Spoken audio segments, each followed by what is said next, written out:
To the City of Fate Planning and Zoning Commission meeting for July 16th, 2026. First item is call to order and confirm quorum. Madam Secretary, do we have a quorum? Yes, sir, we do. Thank you very much. The next item is to discuss, consider, and take any necessary action regarding election of officers. And before I get into that, first off, we have some new commissioners, and we have a couple of commissioners that are no longer on the commission, Chairman Wymokley and Vice Chairman Ms. Lubinsky. And I want to first off start by thanking both of them for their service. They did a wonderful job while on the commission, and they did it for a number of years. And I know they've done other acts of service for the community as well, so we want to thank them for their service. And we'd also like to welcome to the commission Ms. Garcia. I'm sorry, hopefully I didn't get anyone's name wrong. First off, Amy, Commissioner Amy, and also Commissioner Natasha. And I'm sorry, I had your names all written down here and I lost my notes, but I apologize. But I want to welcome you both to the commission and congratulations on your appointment. Miss Amy Garcia and Miss Natasha Thomas. I apologize for that.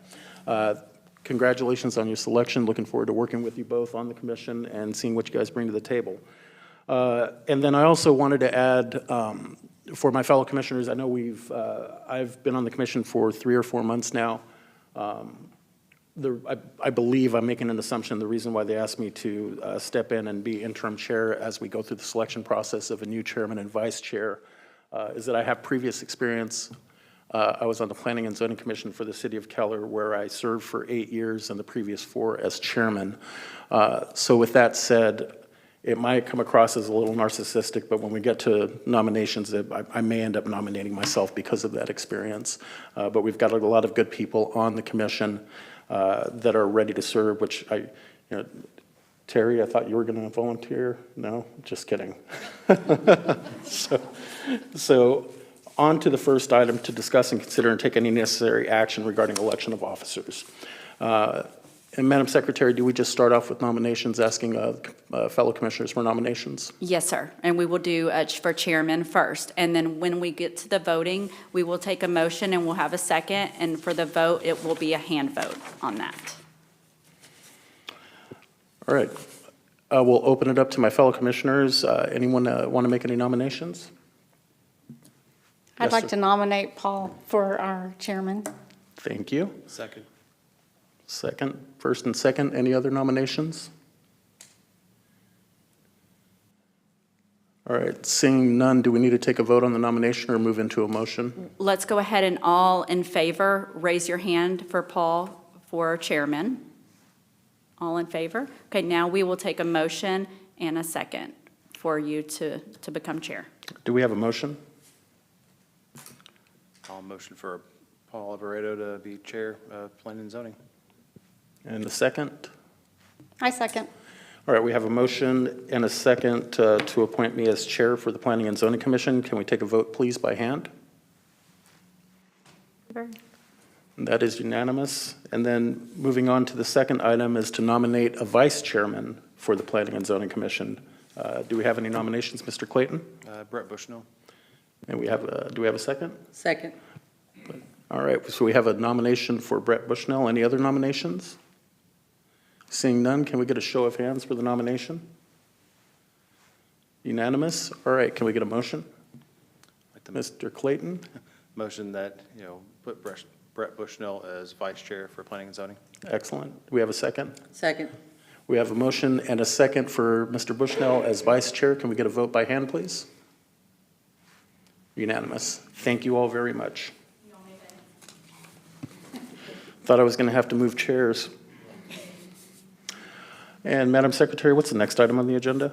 Agenda item 3, public comment. I do not have any public comment forms to speak during this posted agenda item. So we can move on to agenda item 4A, Director of Planning and Development Services, presentation on development physical analysis.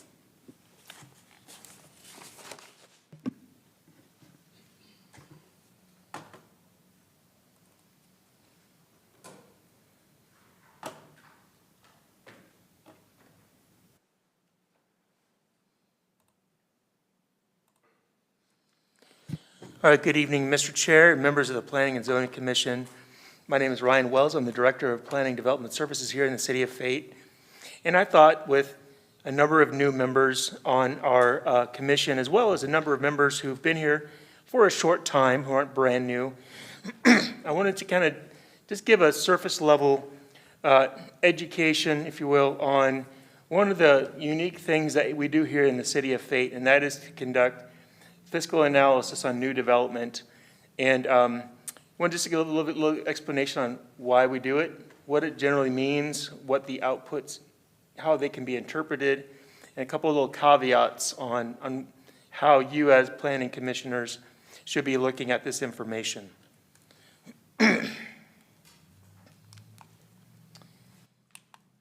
So our goal in conducting this fiscal analysis, which we are one of the very few, possibly one of the only cities in the whole country that does this aspect of analysis for zoning review, our goal is fiscal sustainability.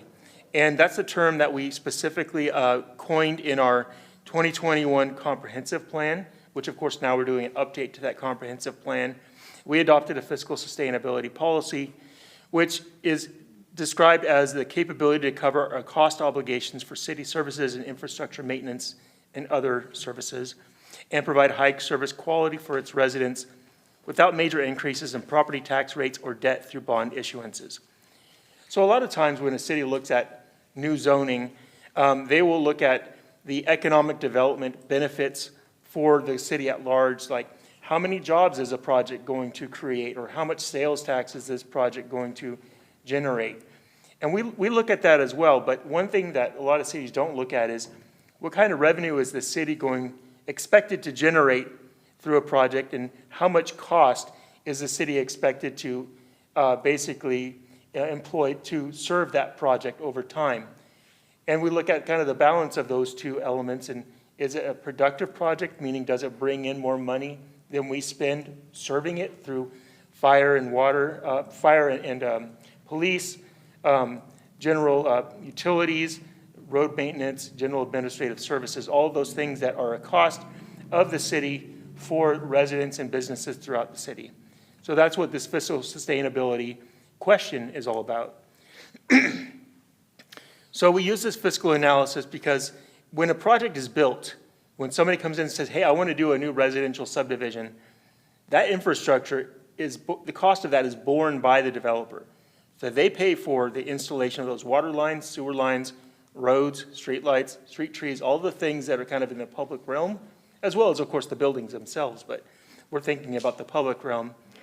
Those costs are borne by the developer. However, once those things are built to the city standards, the city accepts that infrastructure, and that becomes public infrastructure, means that the city is responsible for the maintenance and repair and ultimate replacement of that infrastructure, basically in perpetuity. So we think about that liability that the city's taking on when we're conducting this fiscal analysis. And that's called M&O, or maintenance and operation costs. That's actually a percentage of the property taxes that our residents and businesses pay. There's a percentage of that goes toward M&O, and there's another percentage that goes towards debt.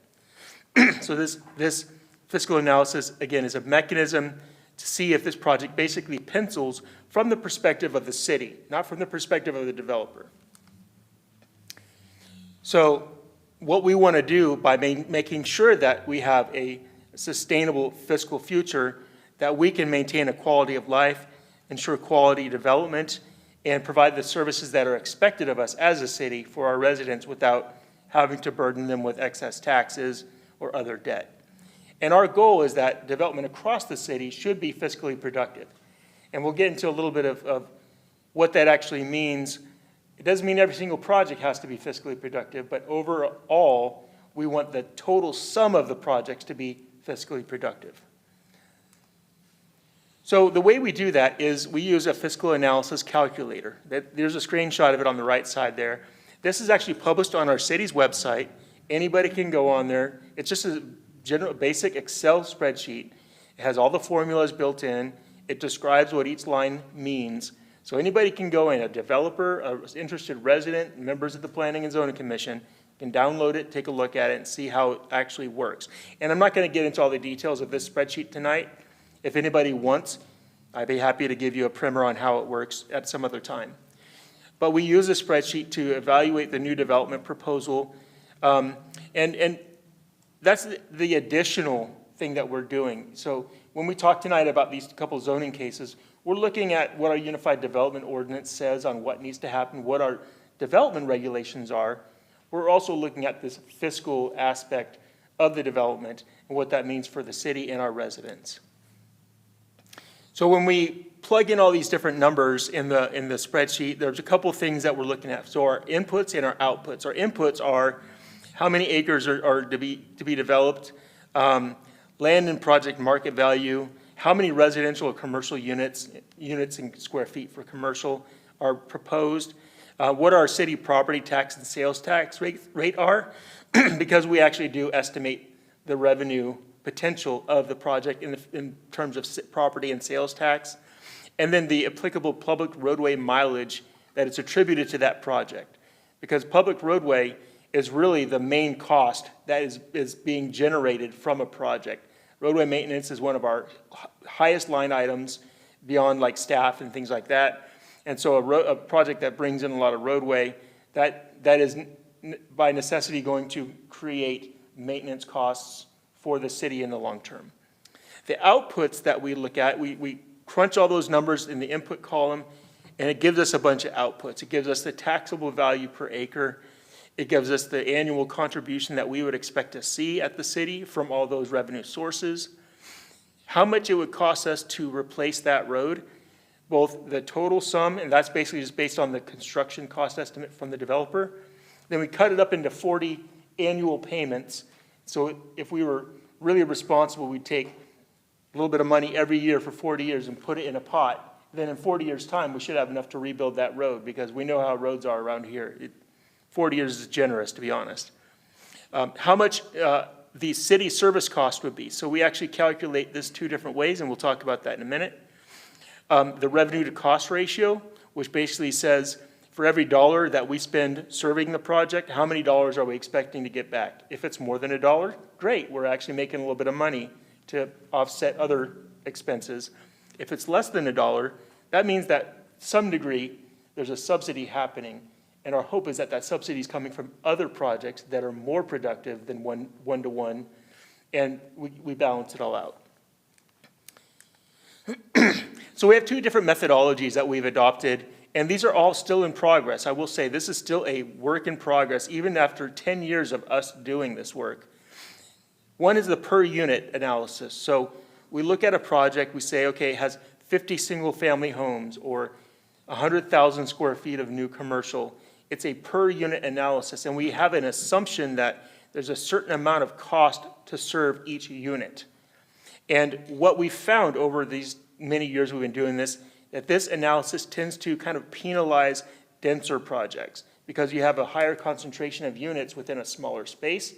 There's an assumed higher cost to serve for that kind of project.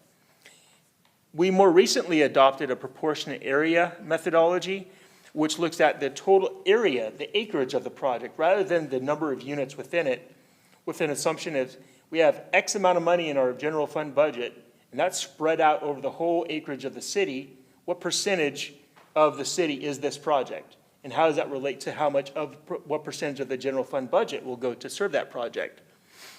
And so we look at the percentage of the project that's developed, undeveloped, et cetera.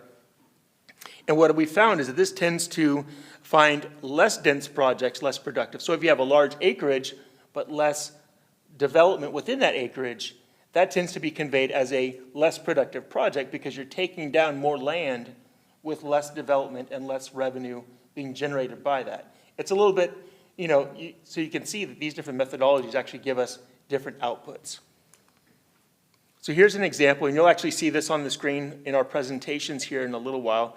This is just the summary that we provide you on the screen of what the fiscal analysis tells us. The items with the bullets are just, they're the same across both methodologies. You have your market value, your contributions, how much it costs to replace the roads, and your annualized public road. That's that, divided out by 40 years. And then your outputs on the per unit methodology and your proportionate area. Those two methodologies I just shared with you before. And so you're going to generally see different outputs. And that's because this is not a science. This is a little bit more of an art than a science. And again, I'm trying to keep this surface level tonight.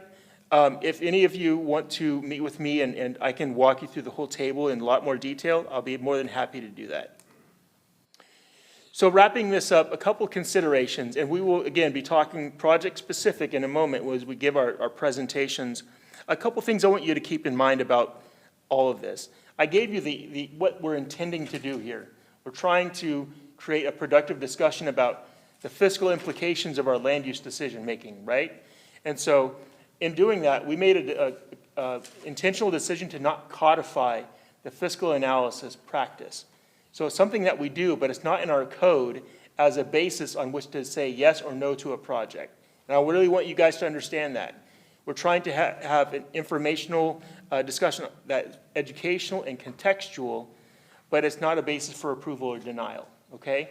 Because we want to understand, as we look at all these different varying types of development that we see here in FATE, what does that mean? And how are we being proactive in spreading those out between productive and unproductive, from a fiscal standpoint, projects, so that we stay in the black from in our budget over time.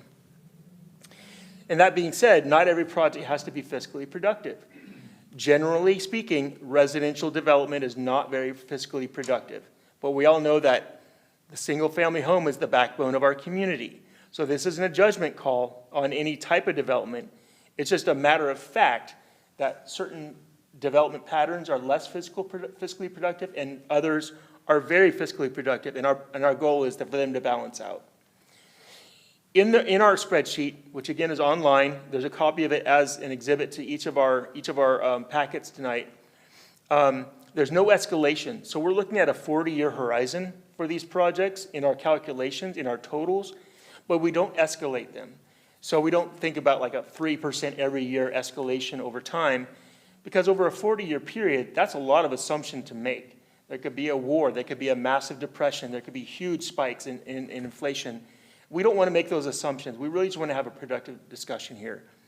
And to be honest, all the different factors we look at, if everything escalates or depresses, it's kind of a wash anyway, so you're still getting the same story, ultimately. And finally, I encourage you to take this all with a grain of salt.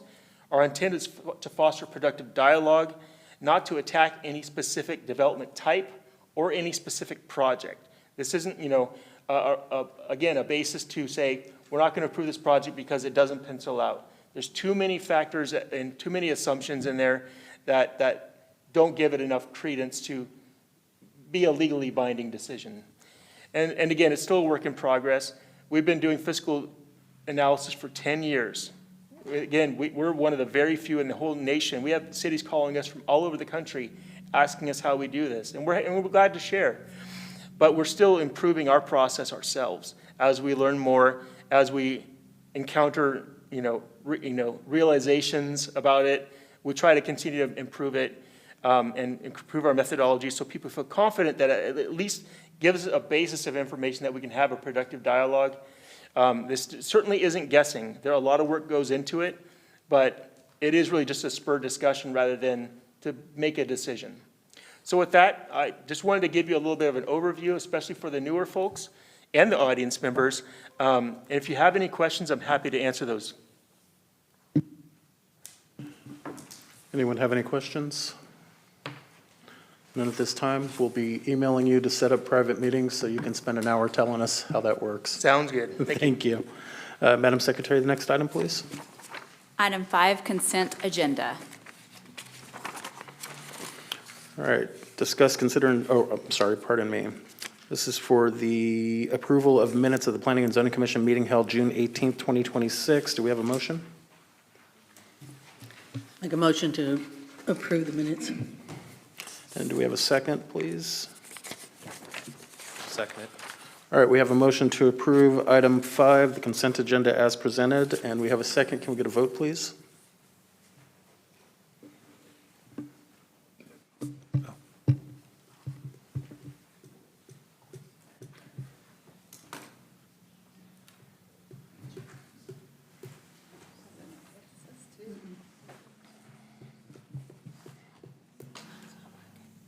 Yours work?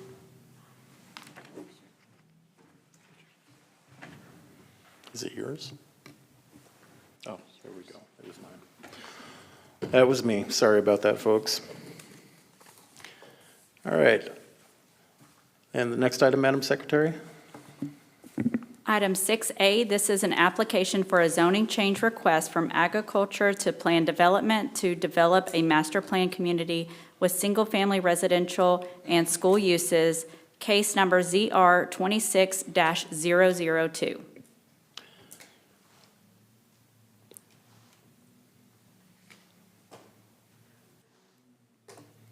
Mr. Wells, this is your presentation, sir?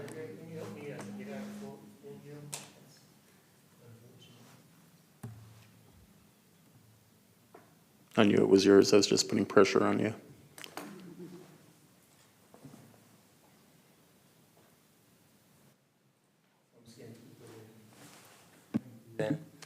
All right, so this one's mine. I'll be giving the presentation tonight. So this is a staff presentation for the Crenshaw Preserve Plan Development. This is project ID ZR 26002.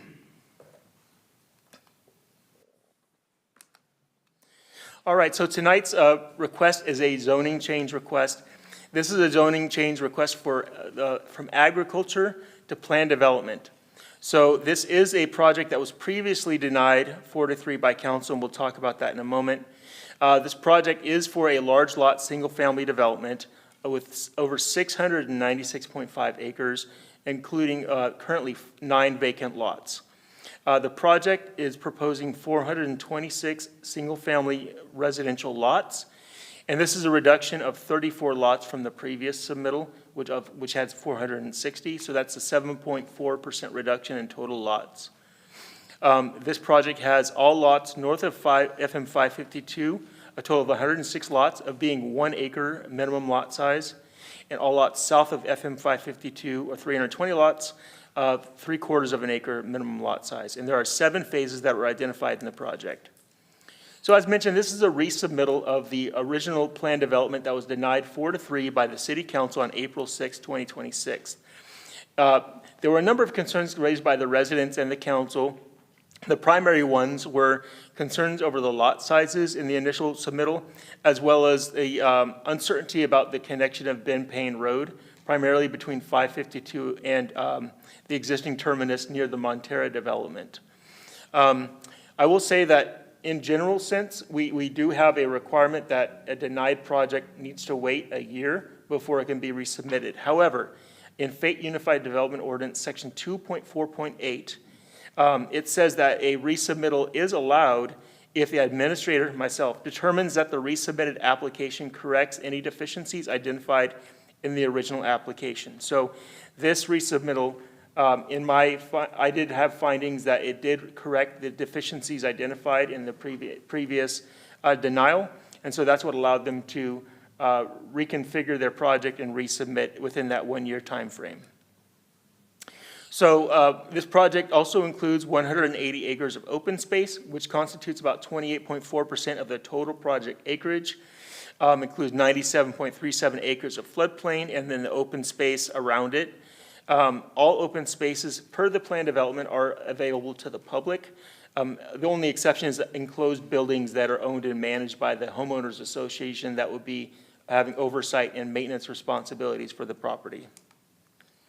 The project also includes 2 future school sites, a middle and an elementary school under the Rockwall ISD. The Rockwall ISD is actually a co-applicant to this project because they own approximately 120 acres of the 700 acres or so within the project area.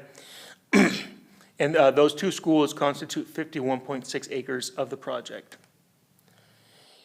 The project also includes extensions of public infrastructure, including North Bend Payne Road, and this would be from its existing terminus off-site where Montera Phase 2 is located.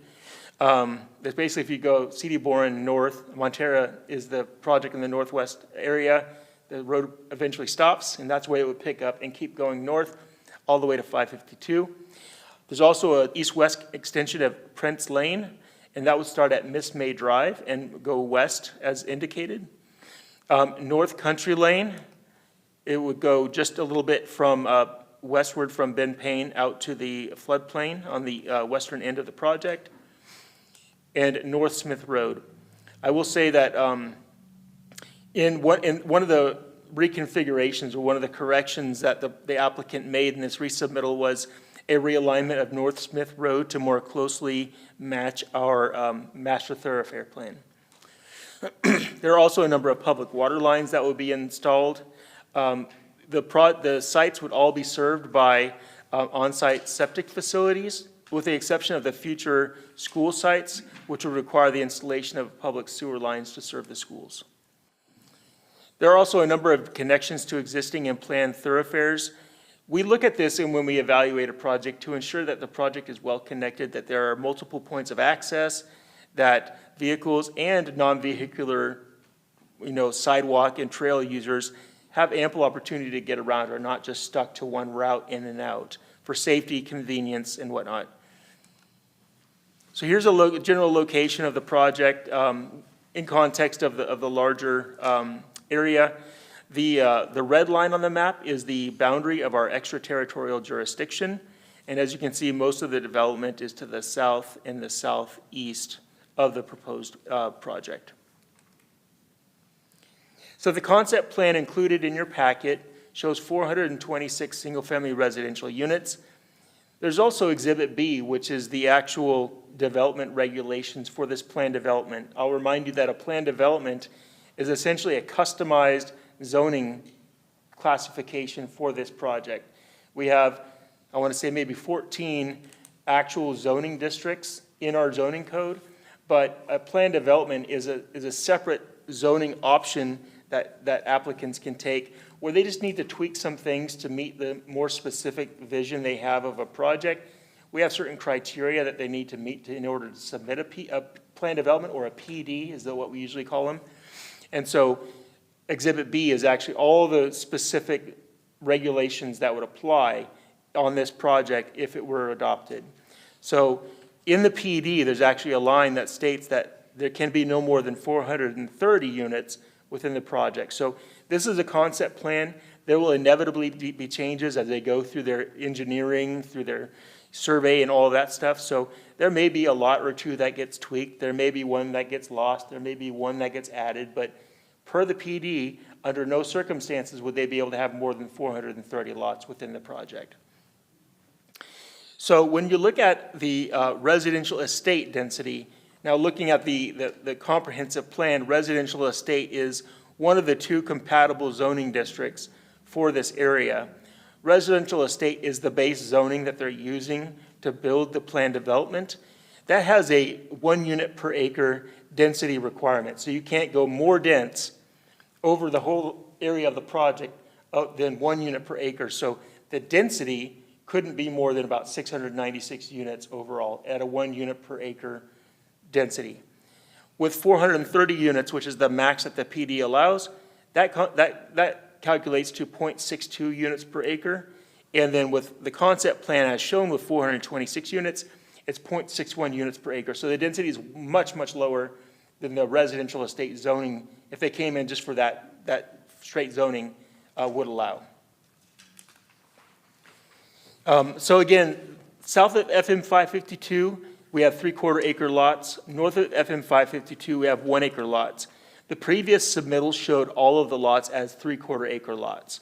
And with the concerns being expressed by nearby residents and the council, the applicant chose to reduce the number of lots, increase their size on the north side of FM 552 to create a more gradual transition from denser units outside the project to the south, and then to the much larger lots to the north.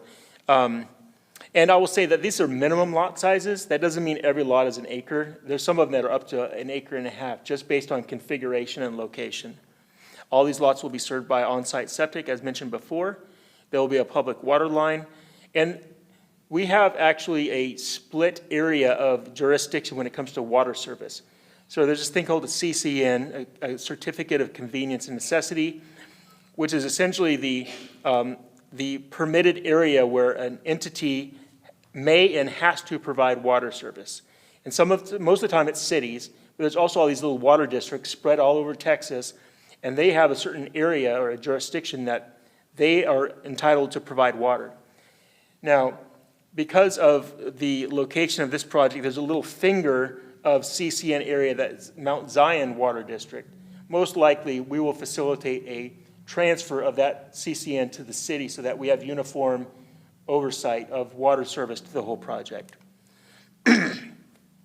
Again, within that Exhibit B, there are residential plan development standards. Again, the maximum density is 1 unit per gross acre, even though, as shown, it's much less than that. Minimum lot size south of FM 552 is 32,670 square feet, or 3/4 of an acre. North of FM 552, it's 1 acre. Minimum air-conditioned space for every single-family home is 3,000 square feet. So we're not talking about little bitty homes on these parcels. These are going to be estate lots with very large, probably pretty expensive homes. Maximum lot coverage for all buildings on the site is 35%. There's a 30-foot front setback, a 25-foot rear setback, meaning the distance from the rear yard, the rear property line to any building, other than some accessory buildings, like a little shed or something. A side setback of 10 feet or 20 feet. The 20 feet applies if it's a corner lot, and basically you have street frontage on 2 sides, then it's 20 feet on that side. But otherwise, it's 10 feet internal between 2 lots within the same zoning district. And there's a minimum 100-foot parcel width at the front setback line. So at 30 feet back from the front property line, it has to be 100 feet wide. So it's very wide lots.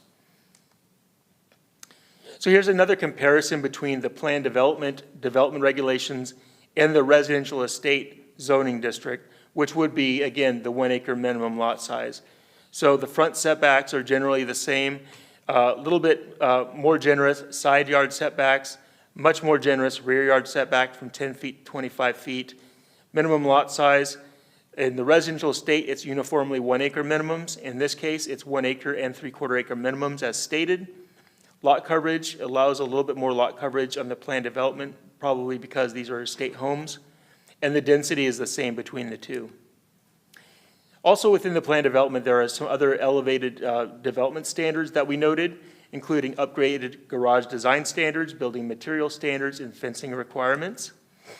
There's also anti-monotony requirements, which basically states that along a streetscape, you can't have the same facade design within a certain distance. And in this case, it's 600 feet between 2 lots, where you can't have certain elements of identical design. I don't expect that to be a problem in this neighborhood, but it is still something that we codified in our code and we require, but also just to make sure that we have an interesting streetscape as one goes through a neighborhood. It doesn't all look the same. There's also a requirement for at least 3 amenity nodes. These are basically open space areas with sports courts or playgrounds, things like that, the clubhouse, etc. And there are property owner association standards that are referenced in the PD that as we get to the conditions, there will be some more requirements of that. As mentioned earlier, there are 2 Rockwell ISD school sites. There's a 36.1 acre middle school and 15.5 acre elementary school site. The construction timeline per the school district is to be determined, but probably not within about 10 years. And so those are basically just reserved sites for future school development. And again, those will require public water and sewer service. Now going into the 3 approval criteria, these are directly from our Unified Development Ordinance. And these are what we evaluate to look at the compatibility of the proposal to our code. So the first item is whether the proposal is compatible with our comprehensive plan and other adopted plans. So this whole area on the north side of town is the rural reserve place type. And this basically is just for large lot, estate lot type of development or no development at all, maintenance of agricultural activity.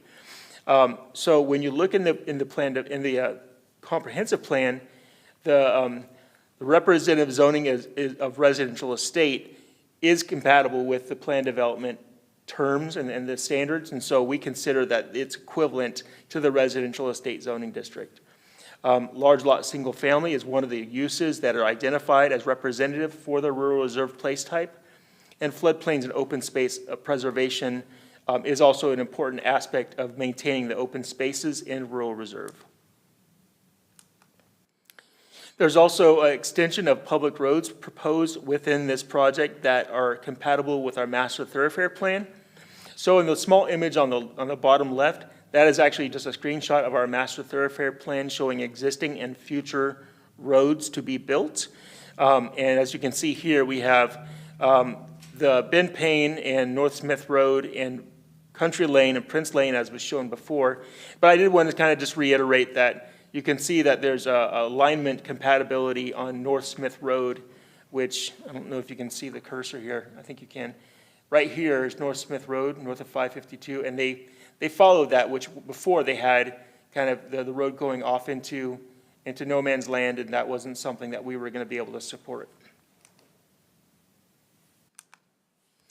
Okay, in the comprehensive plan, there are also a number of goals that the city adopted back in 2021 when it was approved, and those are related to housing choice and connected transportation. So housing choice goal 1.4 is to ensure appropriate transitions or buffers between residential areas and other uses. 1.5 is to continue coordination with the school districts to plan for new school locations where needed due to growth. And connected transportation 3.2 is to coordinate with regional, state, and federal partners to implement local and regional transportation initiatives. So the first two kind of speak for themselves. This is kind of a spectrum of residential densities from the 3/4 acre on the south, adjacent to much smaller residential units, gradually going larger north of 552 to kind of be a little bit more compatible with the uses to the north. The two school districts having the school district having two properties within the project, and then with regard to the transportation initiatives, we're actually in talks with the county for them to actually participate in some of the incentives related to building North Ben Payne Road, because that's a regional roadway that is on everybody's master thoroughfare plan, Rockwall County, the city of Fate, and so they're anticipating chipping in some to help with the cost of constructing that because it is a very large roadway.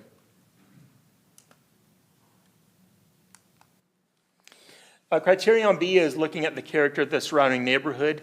So as mentioned before, to the south we have a number of single-family subdivisions, Montera, which has 6,000 to 15,500 square foot lots. And to the southeast we have Wood Creek, which has 5.75 to a little over 11,000 square foot lots. Those larger lots are kind of the anomaly lots. They're generally more in the 6,000 to 7,000 square foot range. As far as project density goes, we have 0.61 dwelling units per acre proposed for the Crenshaw Preserve project. Montera, we have 3 dwelling units per acre density, and Wood Creek 9A, which is the phase adjacent, that's 4.36 dwelling units per acre. To the north, we do have a much larger lot residential and agricultural lands. Most of the residential lots are in the 1 to 5 acre range, either in the city or outside of the city in the county. A lot of the larger residential lots are in the unincorporated county. And then there's a number of larger undeveloped parcels, as you can see in the image. Some of those are in the city. If they're green, they're in the city. If they're kind of grayed out, that means they're in the county. They're not actually in the city limits yet. And the third item, any other factors required or allowed by Texas law and case law, other than our procedural requirements that we've met for public notice and whatnot, there are no other factors that we've considered when looking at that criterion. So staff find that with conditions, all these criteria are met.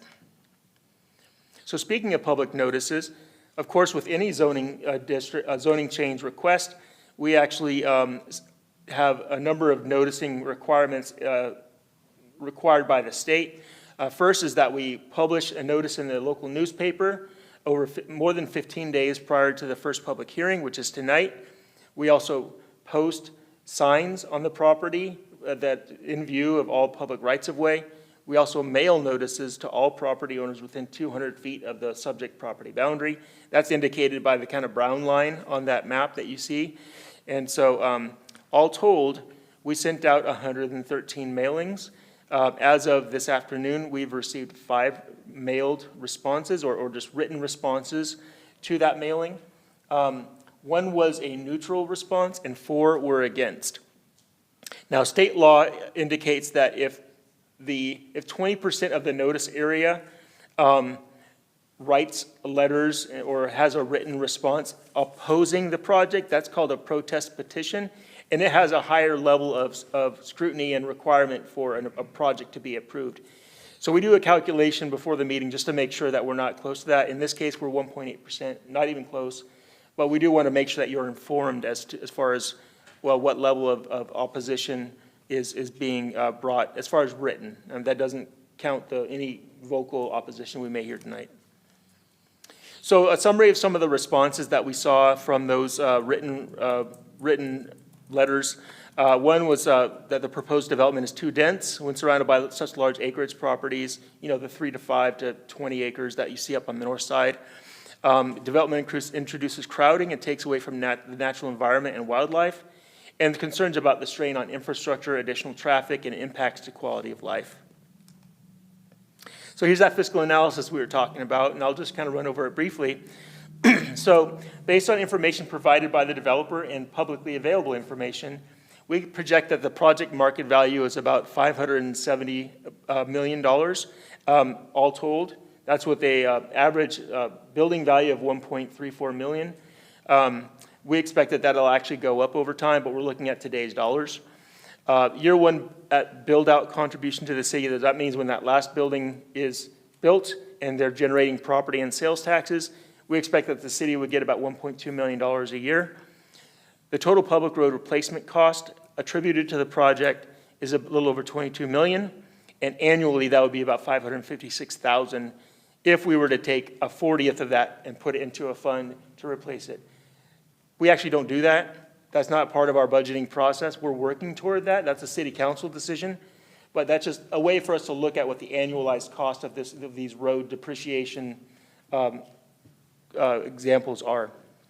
So looking at that per unit method, again, that's looking at each residential unit having a cost to serve. We look at that as having about a $524,000 annual cost to serve. The project net revenue, meaning if we take the cost of the annual roads and the annual cost to serve, take that out of the revenue expectations, that's about $128,000. And over 40 years, we would expect that to generate about $2.6 million in revenues, net revenues. The revenue to cost ratio, meaning for every dollar we spend serving the project, we would expect to get about $2.13. And if we take into account that road depreciation, that goes down to about 1.12.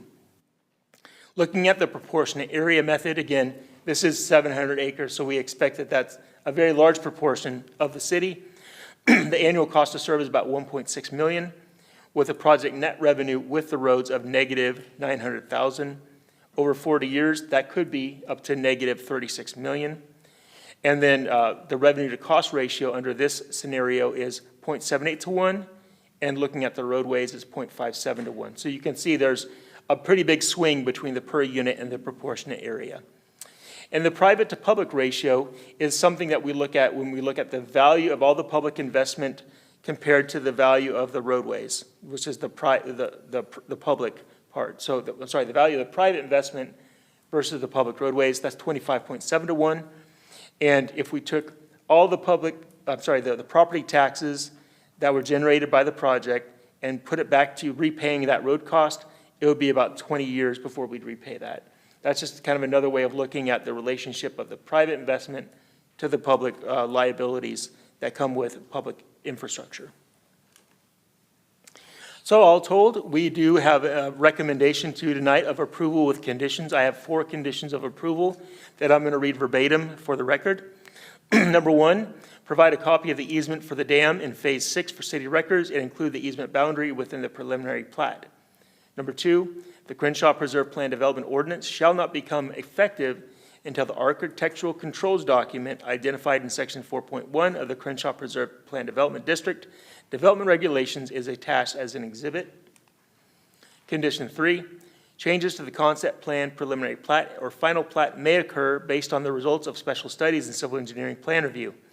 These changes will not require a formal concept plan amendment as long as the changes are those limited to responses to the special studies and civil engineering plan review subject to the discretion of the administrator. And number 4, Ben Payne Road shall be constructed 2 lanes minimum, from its existing northern terminus near Montera Phase 2 or a different northern terminus at the time of project construction to FM 552 and accepted by the city prior to the city's acceptance of any single-family residential permit for phases 2 through 5 of the Crenshaw Preserve development. That concludes my presentation. I'm happy to take any questions now or later in the discussion. Thank you. Thank you, Mr. Wells. And the applicant have a presentation as well? Yes, he does. If you don't mind, I'd like to move to the applicant's presentation, and we can hold questions until after that. Sure. And public comment as well.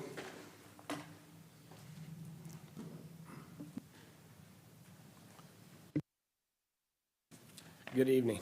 Appreciate your time to listen to this and consider this tonight. It's been a lot of work that's taken place over I'd say the last year between staff and the school district, ourselves, our consultants, and even the county as of late has gotten involved to try to help this. My name is Brett Pettigo, 4416 West Lovers Lane in Dallas, Texas.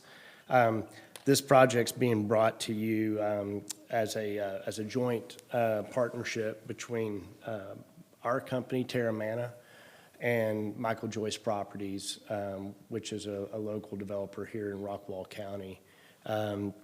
We've been working on this project together and spending a lot of time kind of studying all the different factors that went into it. Our first proposal, there were a lot of concerns that came up at council.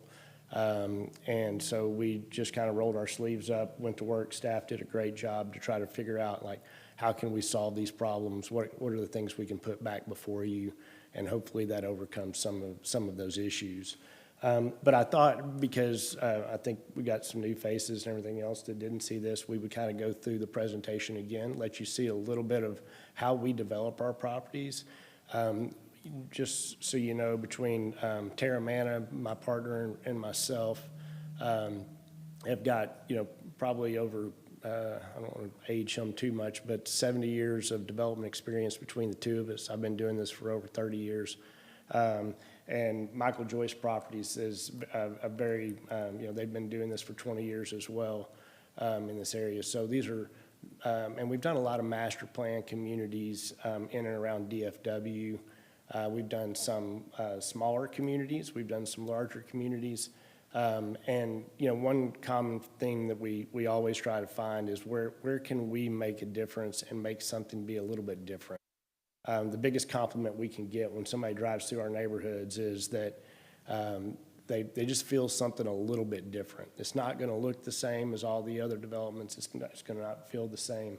And it usually has to do with the way we design our hardscape and our landscape and our open space and really try to accent whatever the natural features are in the property to bring this about. And so when we started on the project, I think I just hit page down. So this gives you, the red was kind of the original land that we have contracted to purchase.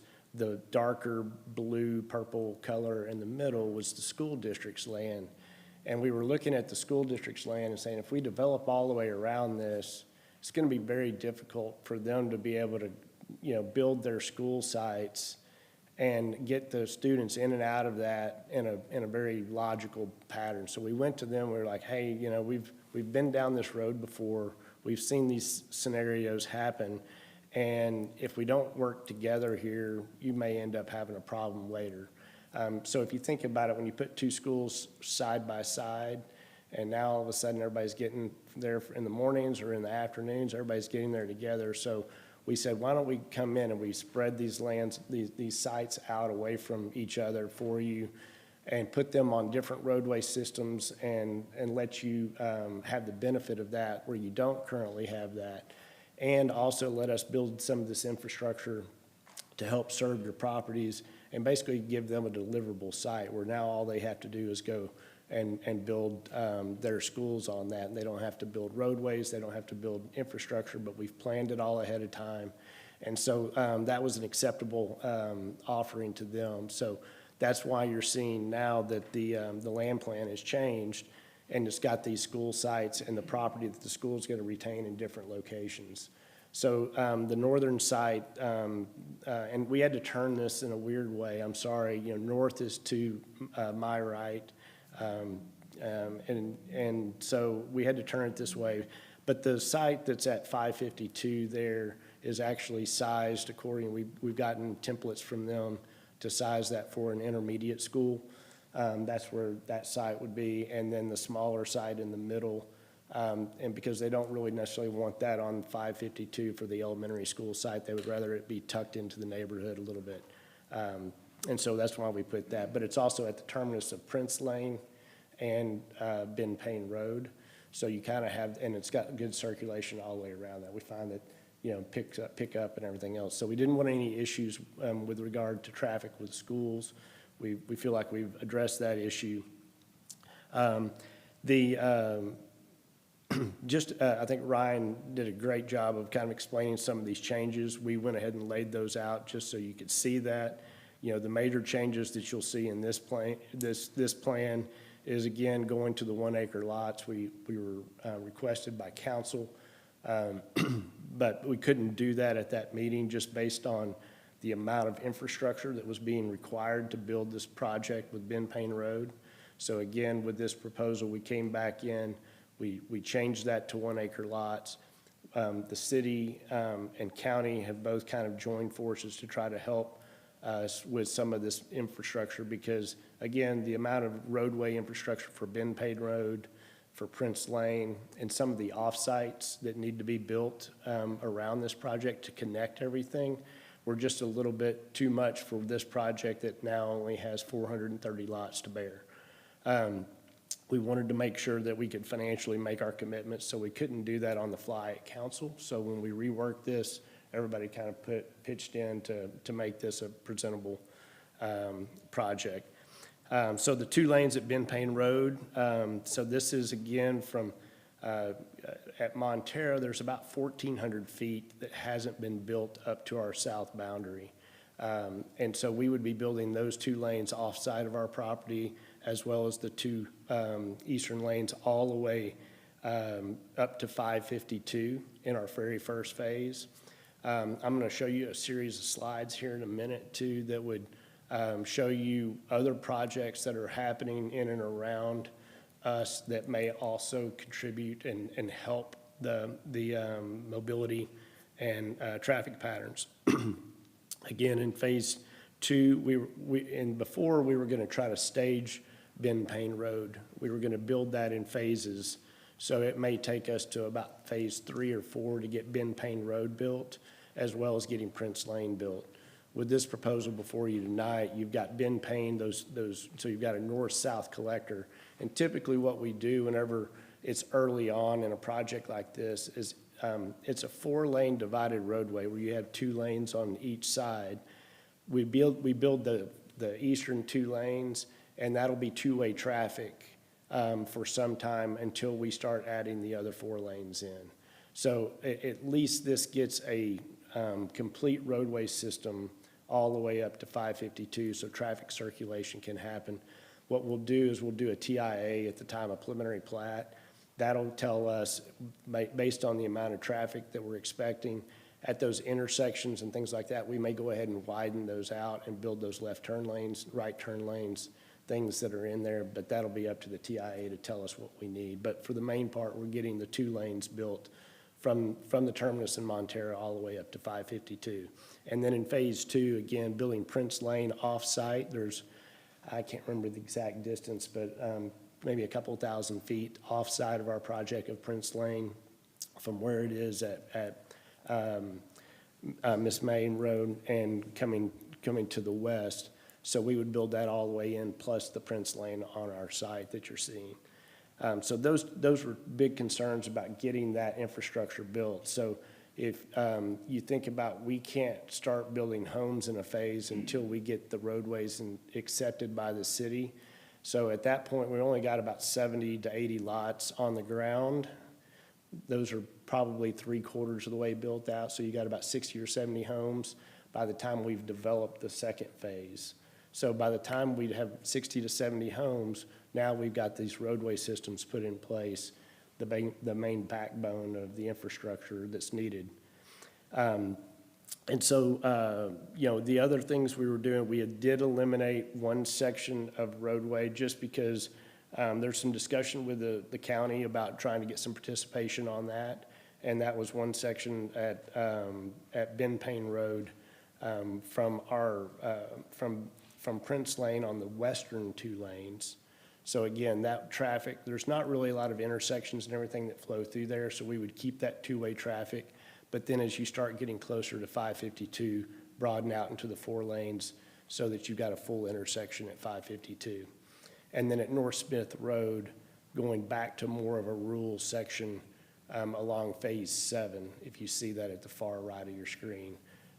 So there's, if you're inside the neighborhood, there's probably about 15 lots that might come out and choose to go that route and go down the rural section of the road.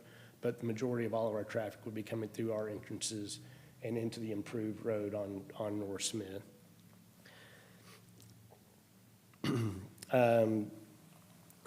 This concept plan, just going to keep going here to show you some of the trail systems. Y'all may not have seen this before, but there's a legend here that goes along. But we've got, our main concern is, and one of our big draws to this property is the amount of open space that we can do and the connectivity of trail systems through that open space.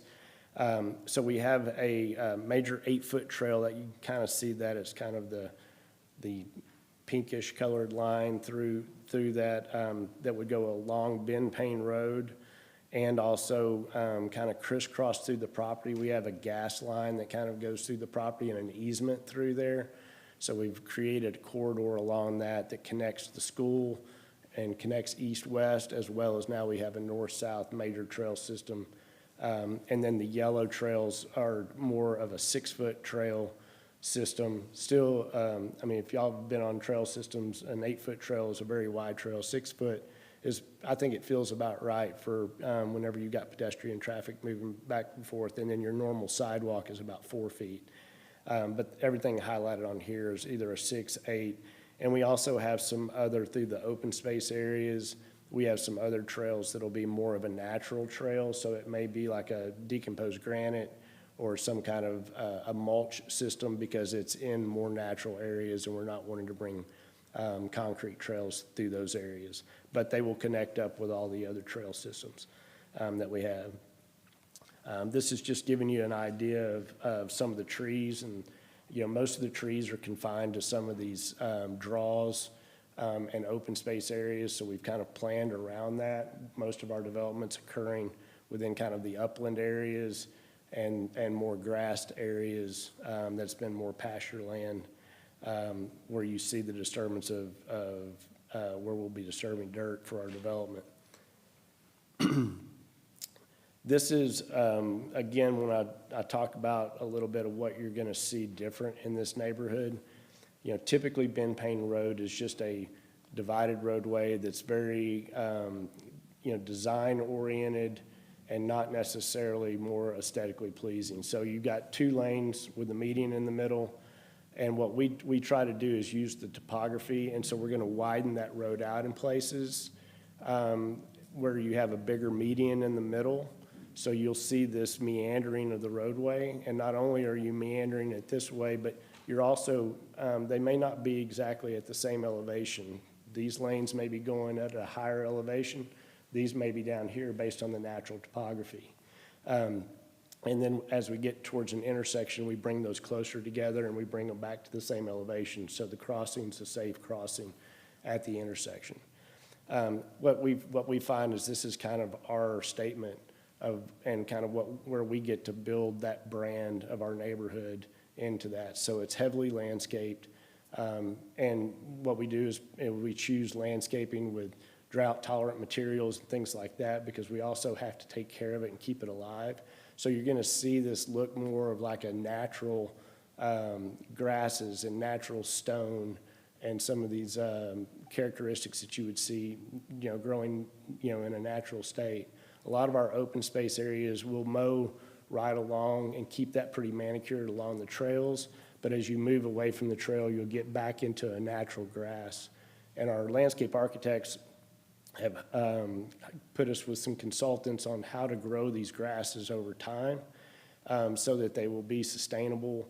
And it takes about 3 or 4 years of the proper mowing and manicuring and weeding of these grasses to make sure that we get a good stand of grass. So we spend a lot of time on these open spaces to make sure that they don't just look like a wasteland. It looks like something that you would want to see and drive by and walk down a trail by. So this is kind of our statement piece, and this roadway is our spine through the middle of the development.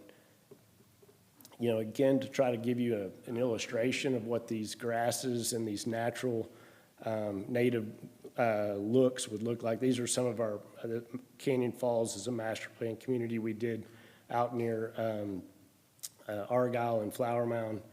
And then Waterbrook is in Argyle. But these are grasses that we put in. And again, they are, once you get them growing and established, they're very easy to maintain. They take less water because they're made to grow here in Texas. So we spend a lot of time on picking the landscape, but this just gives you an idea of our neighborhoods and the stonework and what we do. And so when I say you drive through and it feels a little different, this is just giving you a feel of these neighborhoods that we've developed. Wanted to give you an idea of our builder lineup. We have not chosen a builder yet. We wanted to get a little further down the road, but these are some of the building partners that we would hope to be in our neighborhood because of the quality that they build. They build in some of our other neighborhoods, and they do a great job with that, but this is representative of these size lots and the product that they build on that. So we thought we'd just give you an idea of what we're talking about from an architectural standpoint. And I think Ryan had a similar slide on this. It's very hard when you look at this overall development on a piece of paper and realize how big a piece of property this is. It's 600 acres of land, which is a square mile. And so when you look at it and you see these lots, and you're like, wow, that's a lot of lots. But whenever you look at it compared to another 600-acre piece, maybe that's already been developed. So we're just giving you an idea. If you took the same square of land and shown that, like in the development next door, versus our same square, how many lots you would have and the density difference and just how big these lots are. Ryan did it a little differently in his presentation, was showing one lot and what it would look like on top of some other lots. This is a very similar slide, just to show you the scale of what we're talking about with these size lots, because this is just not a typical size lot that you would see. And then we thought we would, just to give you a graphical representation of the improvements of roadways that are going to be taking place. So this is the outline of our property as you see it there. And then as we move along in phase one, you'll see that spine road being built through the property from the south in Montero all the way up to 552. And so that would be kind of during the first phase. There's about 70 to 80 lots in the first phase that we would develop all of that roadway system. And then in phase two, you would see that extension, as I mentioned, of Prince Lane coming along the north side of phase two and going all the way and extending all the way over to Miss May Road. Other improvements that we're not doing that are, and I tried to time this based on what the current timing of these roadway systems are being discussed. So, the first two phases, I put those dates. If you look at it, we would, homes would be completed in 2031 in that first 70 lots. So this is a very long development cycle. This is not something that's just we're gonna throw 426 lots on the ground and develop it in a year. This is probably a 10 to 15 year time frame build out. But in phase three is about whenever the timing that TxDOT is saying they have 552 widened during that time. So I like to show whenever we know there's other roadways that are gonna be improved. I'll go back one a similar scenario in phase two. if you look down right now, the city and the county are partnering to build Ben Payne Road and the interchange from 30 up to 66. So again, by the time we get through with our Phase 2 project, now you've got Ben Payne from 30 all the way now up to 552 being built. So you've got that north-south. Another roadway that's under construction right now is Miss May going up to 552. It's about 50% complete. I didn't show that on here, but that's also a roadway system as people trying to get to the high school or trying to get to 552 from within Wood Creek. That roadway is going to also be there to provide an additional access point to the north. So now that we've got 552 widened, we've got Ben Payne Road built all the way up. I kind of zoomed in on just our property just to show you as we progress through. So by the time we get to Phase 4 now, we would be putting in the surrounding roadways around the elementary school. So that's Prince Lane and Country Lane that would kind of tie back into Ben Payne. At this point, you know, we're probably starting to get close to the timing that the school district thinks. They said that they think it's probably at least 10 years out. So we're just trying to plan for those roadways around some of their schools before they get there. If they did speed up, we would speed up and go ahead and build some of this infrastructure a little bit sooner to make sure that we get the roadway adjacent to them built as per our agreement with them. And then in Phase 5, it kind of finishes out. So now you've got the western 2 lanes built from Ben Payne all the way from Prince Lane. So it's your 4-lane divided roadway from Prince Lane all the way up to 552. And then Phase 6, we would be building the 2 lanes of North Smith Road from 552 all the way to, we've got to kind of take out, there's an existing bend in North Smith Road right now that's it's a 90-degree turn. So if you notice, what we're doing here is we're smoothing out that transition based on the city's criteria for curves in roadways.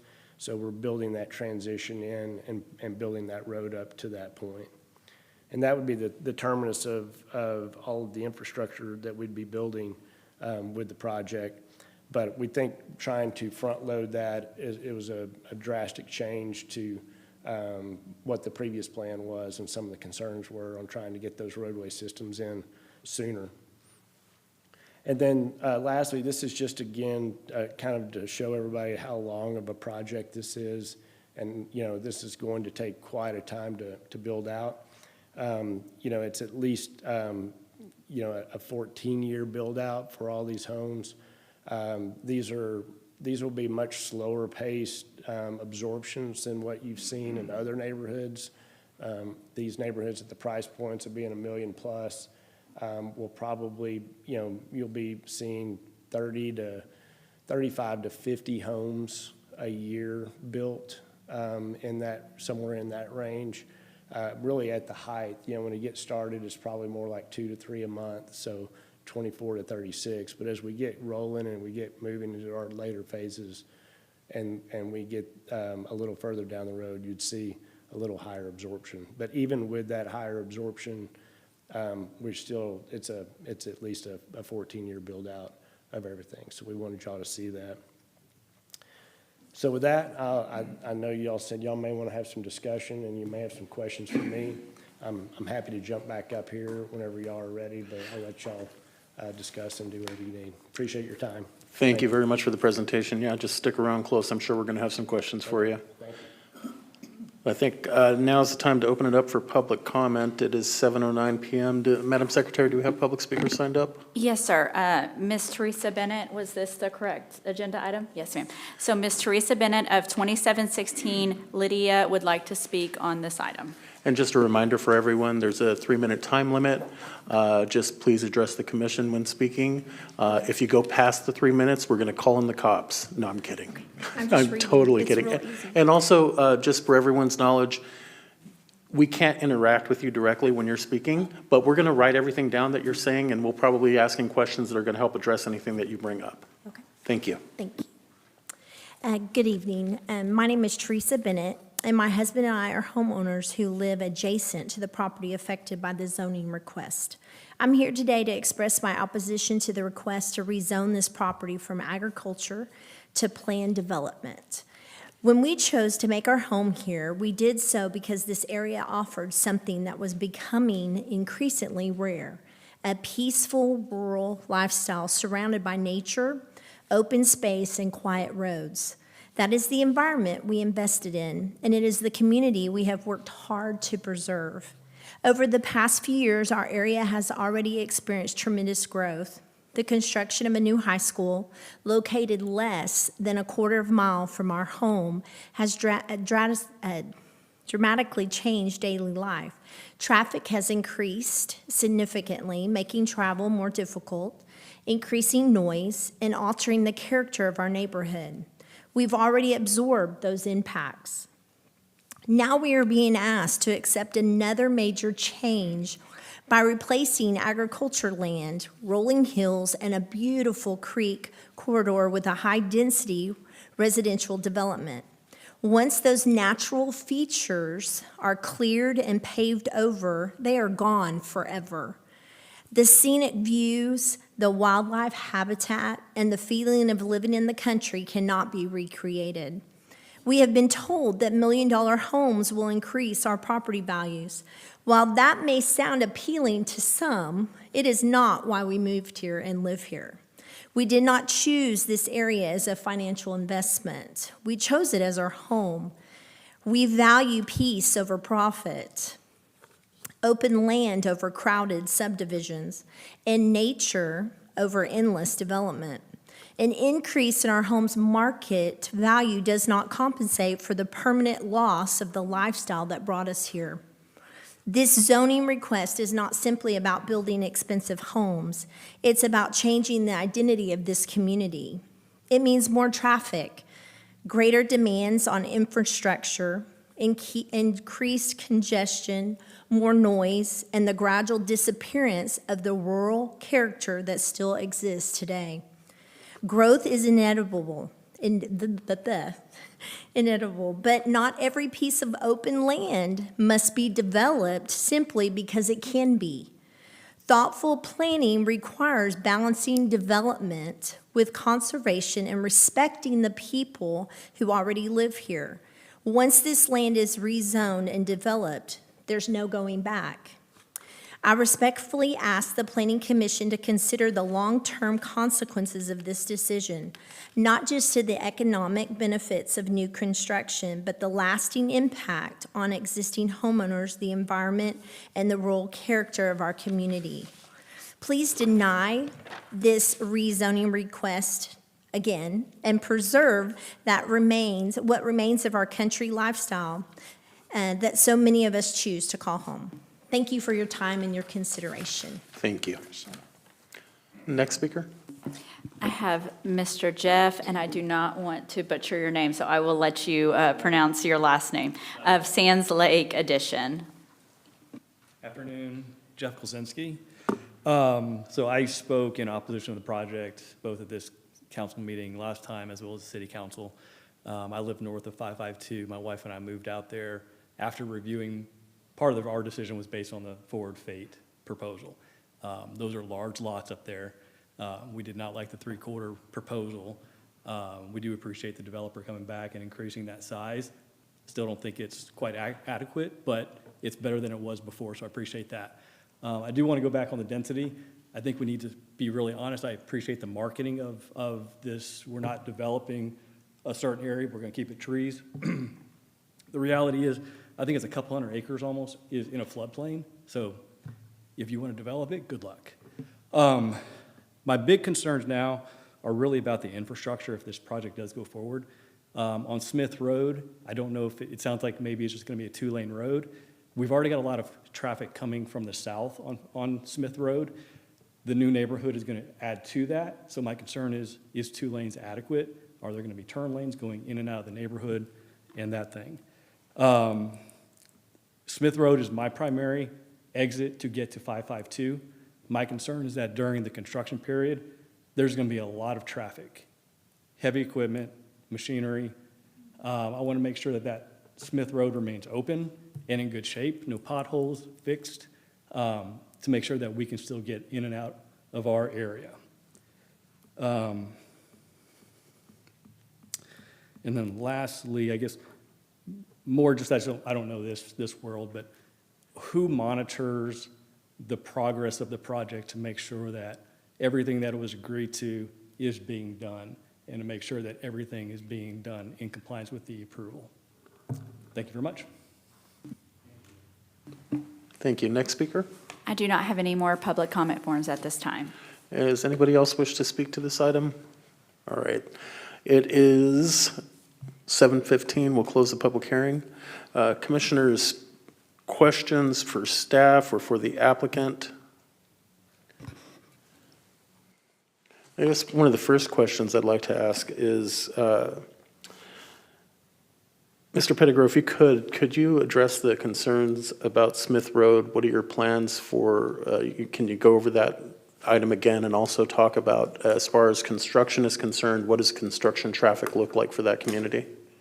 Sure.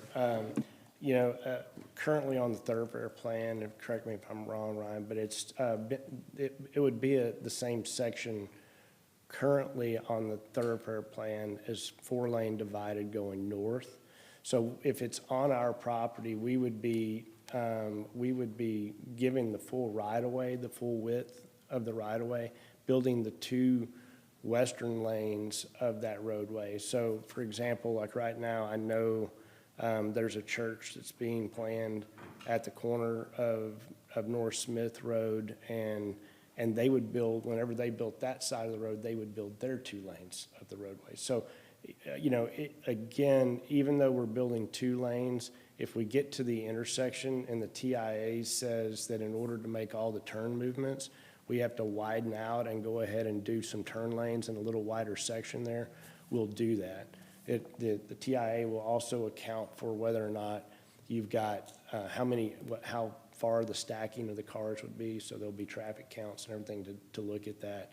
So if we need to do something in the interim while we're developing and waiting for the others to build the other side of the road, the TIA would tell us that, and we would come in and do that. As far as construction traffic goes, it's going. I mean, we're rebuilding the road, so it's going to be a little bit of a pain while we're rebuilding the road itself.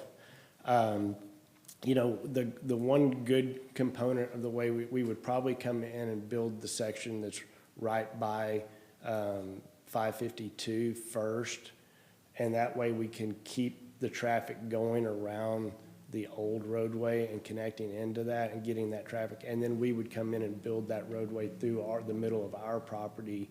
It would still all be done within the same project timeframe, but we may stage it just to allow and keep the traffic moving closer to 552. But if we were to have any construction traffic come onto the road that damages the road or whatever, there's city inspectors, there's everybody looking at us, or we're gonna fix the roadway if some of our equipment were to mess a section of roadway up that we weren't constructing or we weren't building. We typically find the best way to bring all of the construction traffic into the property so that it's to avoid problems with traffic in other areas. The north of 552 will be a little bit tough and it'll be a challenge just because you've got Crenshaw Lake that runs across it. We can't come off of 552 directly because the lake's kind of blocking it. So we will have to kind of build something in off of North Smith Road to get all that construction traffic in. But it's always going to, whenever you've got an existing roadway you're improving, it's always a challenge. But the way we set up the right-of-way and everything, we usually can keep the traffic going on the asphalt road, build our 2 lanes adjacent to it, and then move the traffic over once the roadway's done. So we've got good consultants and engineers they'll tell us the best way to do that and do it safely. Thank you. Mr. Wells, can you talk about the traffic impact analysis study, what the timing of that is, and how we monitor that? Yes, sir. So the condition of approval that's proposed tonight requires a traffic impact analysis, which is a TIA that he's been referring to be prepared and submitted concurrent with the preliminary plat. So a plat is basically the legal document that creates all the different lots that are illustrated in that concept plan. We need to have that TIA with that so that we know how much of the right-of-way is going to need to be developed within the plat, as well as just as we get into the construction drawings, that they are designing the road coincident with the requirements of the TIA. So as you mentioned, our master thoroughfare plan does call for a wider roadway on North Smith Road than it is currently, but they may not build the entire roadway, you know, both of the sides of the roadway. They may build enough for two-lane traffic and turning movements, but there may be future widening at a later date as and if more traffic demand occurs up in that section. So the TIA is going to basically tell us the timing of that. It's going to show the phasing of the project and when you need to have certain minimum road improvements done in order to maintain adequate traffic flow and compensate for the additional traffic that this project would generate. And do they do TIAs at different points for the different phases, or is that one TIA up front? I'm The assuming- TIA would encapsulate all of the phases and the timing of each of the phases as presented by the developer. Okay, would there ever be a requirement to do an additional one since we're talking about a 14-year period? Sure, we can definitely, if circumstances change or realities change in surrounding areas, we can always require them to go back and update the TIA before we approve a final plat for any phase. Okay, thank you. And then as far as, can we talk about monitoring the project, the progress of the project, making sure that not just that the project is moving along, but that also that it's adhering to the PD?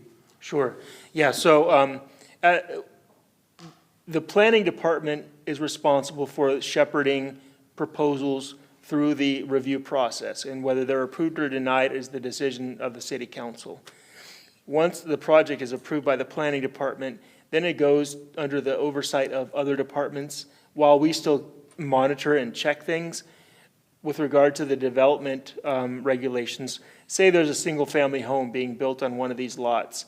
We have a whole inspection team under the building department that will make sure that the design of the building meets all the development regulations, and inspectors who go out there multiple times a week to make sure the house is built to code and meets all of the requirements that are adopted by the PD, and what we expect to be a development agreement, which is a separate contract that lays out all the participation on the public infrastructure and reinforces some of the building materials requirements that we see in the plan development.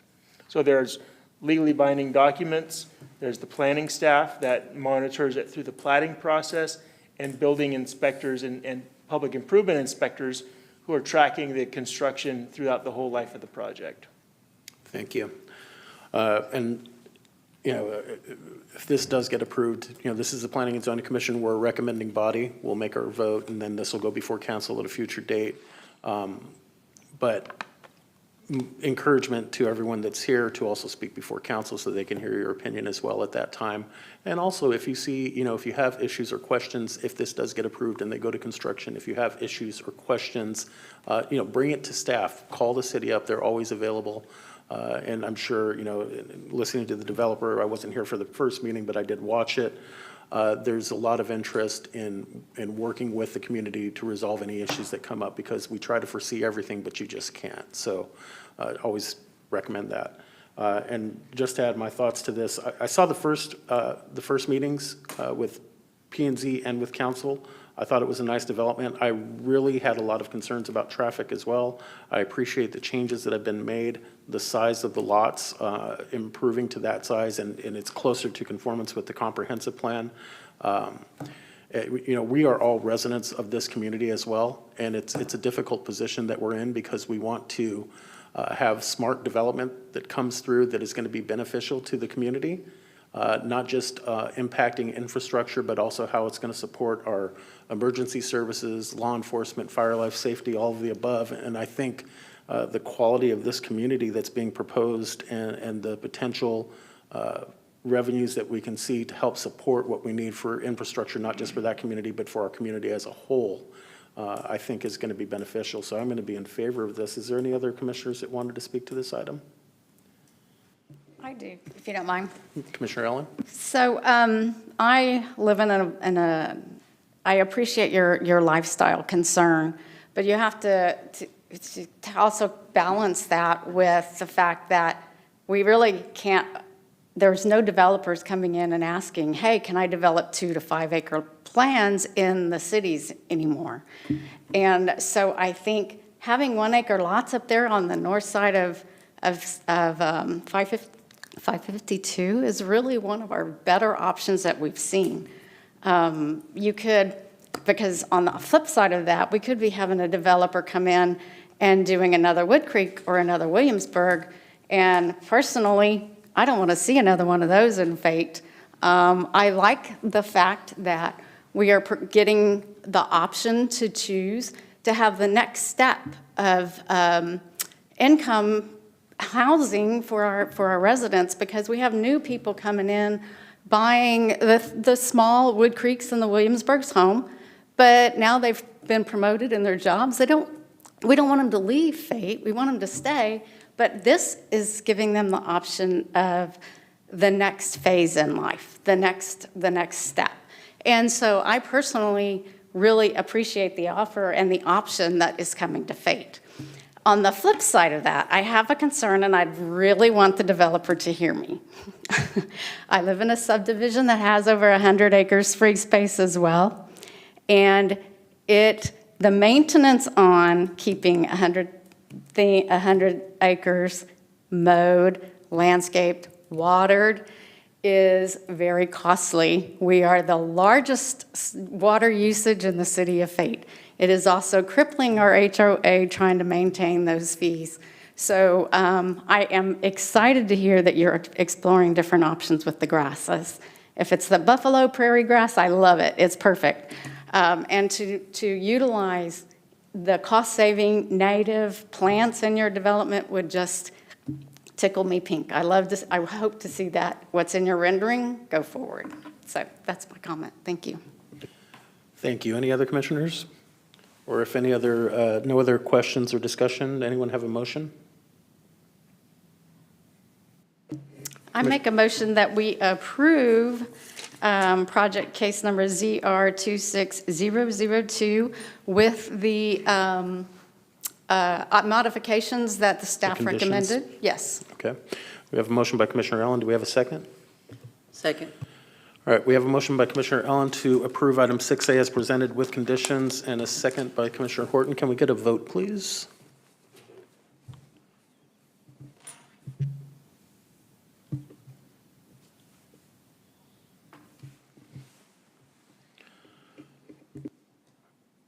All right, and that item passes 6-0. Again, thank you everyone for coming to the meeting and for providing your input. Please, when's the next council meeting this is going to be before? Mr. Chair, I was just going to mention that. Thank you for asking. It's going to be on August 3rd at 6 p.m. August 3rd, same place, same location. Same place. So please, if you can, come and speak and provide your opinion. Also, if you don't have the time to do that, please feel free to email council as well. Thank you very much. Madam Secretary, the next item? Yes, sir. Item 6B, this is an application for approval of a zoning change request from agriculture to residential urban density for future townhome development, case number ZR 26-004.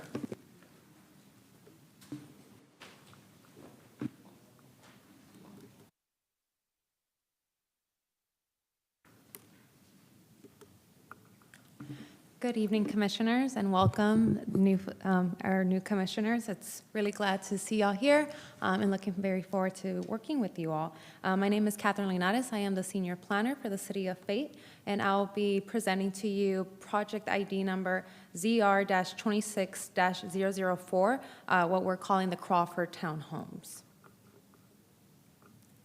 All right. So the request, I should say, this case is also a zoning request, but actually in a different part of town. It's actually located near our downtown area. So a lot of the parcels in downtown, if it is not the actual, the main core, are zoned primarily agriculture. The subject site actually wants to rezone themselves to residential urban density 4, what we call R4. It is one lot, approximately 0.66 acres, and the intent for this rezoning is to allow for the construction of townhomes on that property. So the subject site is actually at the northwest corner of Dogwood Trail and W.E. Crawford Avenue. It's highlighted in yellow as seen on the screen. Again, it is one lot. It is zoned currently agriculture. Previously, there was a home, but if you've driven by it recently, it has been demoed down. So I'm going to go through the criteria for which, we review when looking at zoning cases. Most of it will be very similar, as Ryan went through those same criteria for his case as well, or Director Wells, sorry. So the first criteria is compliance or alignment with the comprehensive plan and any other adopted plans. So the subject site has a place type designation of dynamic neighborhood. And for the record, I'm going to read out that description. So dynamic neighborhood is described as neighborhoods including a variety of residential housing types at medium to high densities and areas of supporting neighborhood commercial development. The place type includes single-family and multifamily dwelling types, neighborhood, retail, and office uses, and contains many of the city's established neighborhoods close to the downtown core. Residential and low-impact non-residential uses are closely integrated both geographically and functionality. As you see on the screen, I do have a portion of that highlighted, which is variety of residential housing types at medium to high densities, which is what townhomes are considered. Additionally, for this place type, the representative zoning districts are listed on the right side. As you can see, one of them being residential urban 3-4, which is what the applicant is looking to rezone it to. As part of the comprehensive plan, there's different strategies that touch on all the different aspects that the comprehensive plan does want to accomplish. One specific strategy that I did wanted to make the commission aware of is strategy D1-2.4, which is to allow for attached single-family townhomes and other lifestyle housing within areas identified as mixed-use and dynamic neighborhood place types. Looking at criteria B, which is the character of the surrounding neighborhood. So currently, as you can see in the leftmost image, most of the surrounding area is zoned, as I said, agriculture, and have existing single-family homes on it. But when you look at the future land use plan, the area is predominantly dynamic neighborhood. So when we kind of zoomed out and started looking, hey, is this truly compatible? Would this align long-term, et cetera? We did find that the subject property or subject site is along a corridor that has downtown Fate to the north, which at the moment is a high activity, high development area. We're talking with people on a weekly basis of different properties and how they want to develop them, bring different services.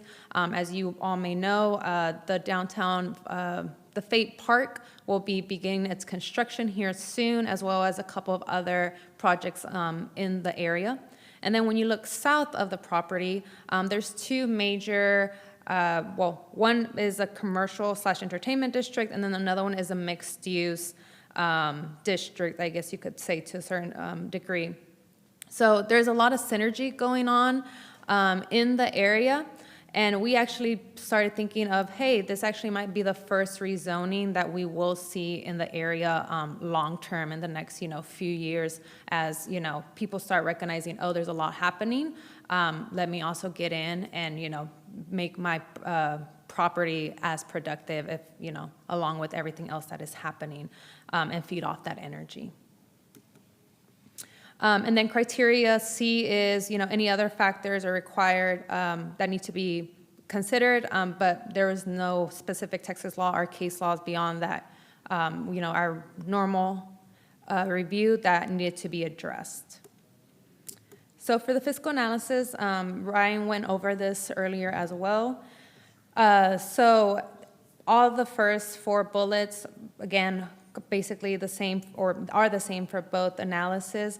I did want to point out that the road replacement cost here is $75,000, so the annual public road cost to replace it, again, if the city were to budget that every year for the next 40 years, is $1,875. So when you look at the per unit method, there is some loss when you're looking at net revenue with the roads. And then when you look at the revenue to cost ratio, it is not as well performing. When you have, looking at the ratios, it's 0.54 to 1 and then 0.48 to 1 when you include the roads. But then when you look at it in the proportionate area method, this development does fare well or pencil out per se, where there's actually net revenue when you look at both, when you look at the roads, including the road cost, but then also when you look at the revenue to cost without the roads at 4.85 to 1 ratio, and then when you include the roads, it's at 2.29. But the overall private to public ratio, is 42.4 to 1, and it would take approximately 12 years to repay that road, that $75,000 that I had mentioned earlier. So this is a public hearing, and as Director Wells had mentioned before, we are required by law to publish it in the newspaper and also notify everyone within a 200-foot buffer. And this image shows everyone who was notified. That resulted in 14 public notices being sent, or I should say mailings being mailed out. As of today at 5:30, we received 0 responses. Staff does recommend approval for this zoning request. And that concludes my presentation. I'm here if you have any questions or concerns. I believe the applicant is here as well. Yes. And does the applicant have a presentation?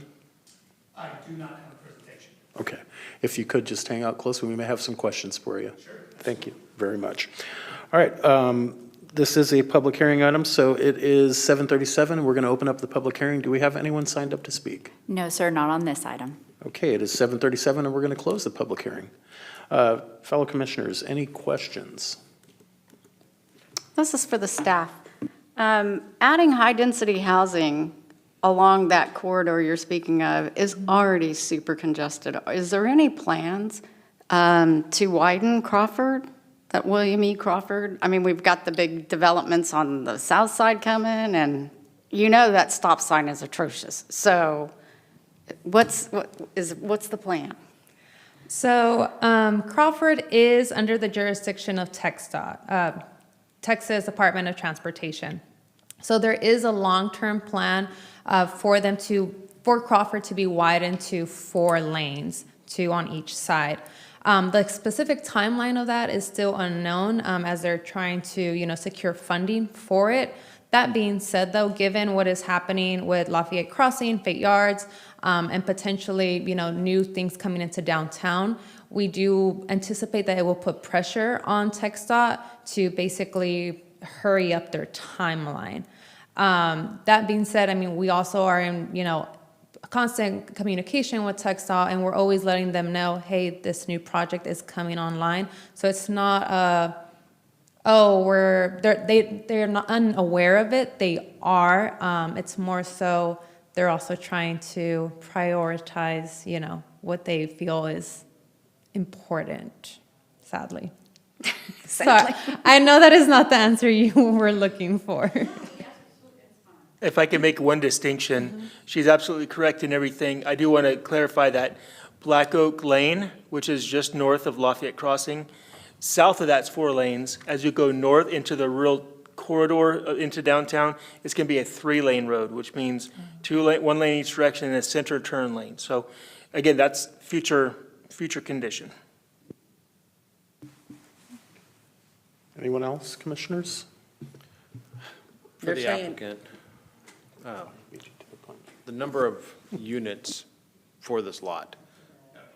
I'm noticing there's 12, that's spec'd out for the townhomes. Can you tell me more about the size of each of the townhomes that Sure. would be considered? Absolutely. The goal is to get a minimum 1,800 square feet up to 2,200 square foot townhomes. And are these going to be kind of like shotgun styled, or going to be thin and long, or?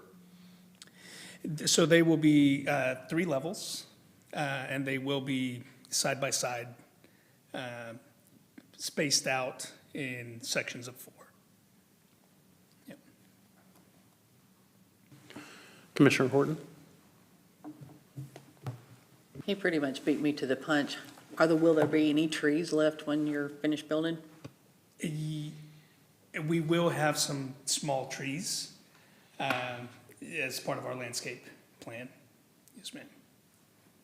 One more time, how many total units are you planning to put on the property? It's 12 townhomes. And how is your traffic pattern going? Is it exiting on Dogwood or is it exiting on 551? It's exiting on Dogwood. So garages would be in the back? Yes, sir. Okay. Would it be an alleyway? There will be a common driveway, and the garages will all be behind the townhomes. I guess with the access will be through the main shared drive.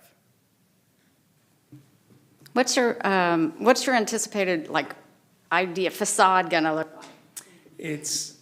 So it will meet the criteria that the city has put in place for Move Fate Forward, but it's a very sleek, modern look.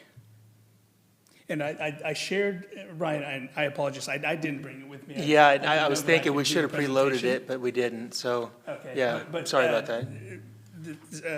You guys do have the We do, 3D yeah, concept. yeah. Um, They're preliminary renderings. Isaiah, is there any way we'd be able to pull those up from our records? Catherine, do you know if we have them in the project file? Okay. If you give us a moment, we can pull up. He did send us some renderings, and we just failed to load them in the presentation folder. Mr. Wells, while we're waiting for that, can you answer this? Do we have any issues here with spot zoning or, the donut hole effect? So everything in the vicinity is zoned agriculture as the default zoning. The comprehensive plan does call for more intensive development over time. I will let some of you know who maybe are newer to the area. After the comprehensive plan was adopted, staff did bring a proposal to rezone all of downtown kind of in one fell swoop. It was going to be this, what was called neighborhood transition, which allowed for residential and commercial development. After the public hearings, council ended up denying that and gave us the direction to work with individual property owners on a case-by-case basis. So while a lot of cities do have proactively zoned areas all throughout town, what we are kind of struggling with here is that each property has to come zone for itself, one property at a time, rather than going in and doing a proactive zoning of an area. So it is kind of an isolated zone, but if this property doesn't zone and the next property doesn't zone, and on, we're going to be stuck with a downtown that's zoned agriculture. And so we're following the direction of council in the absence of proactive zoning led by the city. And so that's why he's proposing the R4 zone, which is compatible with our comprehensive plan. And forgive me for not knowing this, is the 3-story, is that going to be by variance request or is 3-story allowed? It's permitted. It is permitted? Okay. The problem that I'm having right now, well, not seeing elevations, hopefully we'll be able to pull that up, but I'm really having a problem with allowing zoning change on that one lot. We don't have elevations. We don't really know what this is going to look like. I'm not in favor of the 3-story, and what I feel like we're going to see is we've got, and I'm not trying to knock your townhomes. I'm sure they're going to look good, but the problem that I see with this is that we get one come in with one design, and what is going to happen around it? There's no control over this, and I'm a little bit concerned about that. I will recommend remind the commission that this is a straight zoning request, so there's no requirement for the developer to provide any renderings, any concept design. The criteria are, is the zone compatible with the comprehensive plan? Now you can think about the level of intensity that zoning district can generate, but I would caution the commission by making a decision based on how they think the townhomes look. That is, we're not legislating personal taste here. We're talking about the Unified Development Ordinance and the criteria that are adopted in that ordinance. Yeah, I can understand that, but we still have to take into consideration what's being presented, and we're not seeing that, and also just the three-story aspect is still problematic for me. Understood, though. And also, Director Ryan, if you could, in one of your next presentations, kind of go over what the guidelines are that he just referenced, because I don't know what he's talking about. Absolutely, be happy to. Thank you. So these are the renderings the preliminary renderings that we received from the applicant. So I'm gonna scroll, if I can scroll a little bit.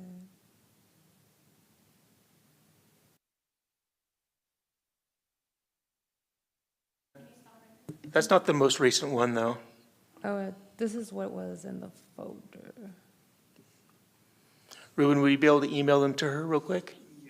Yeah, I apologize for the delay in this, but obviously this is an important aspect, and we want to make sure you have the information you're asking for. One of the things, following up, when we received this from the applicant, we did note that the density wasn't going to work. He was showing 16 to 20 units. We said, you're probably going to get 20. I mean, sorry, not 20, whoa, 12.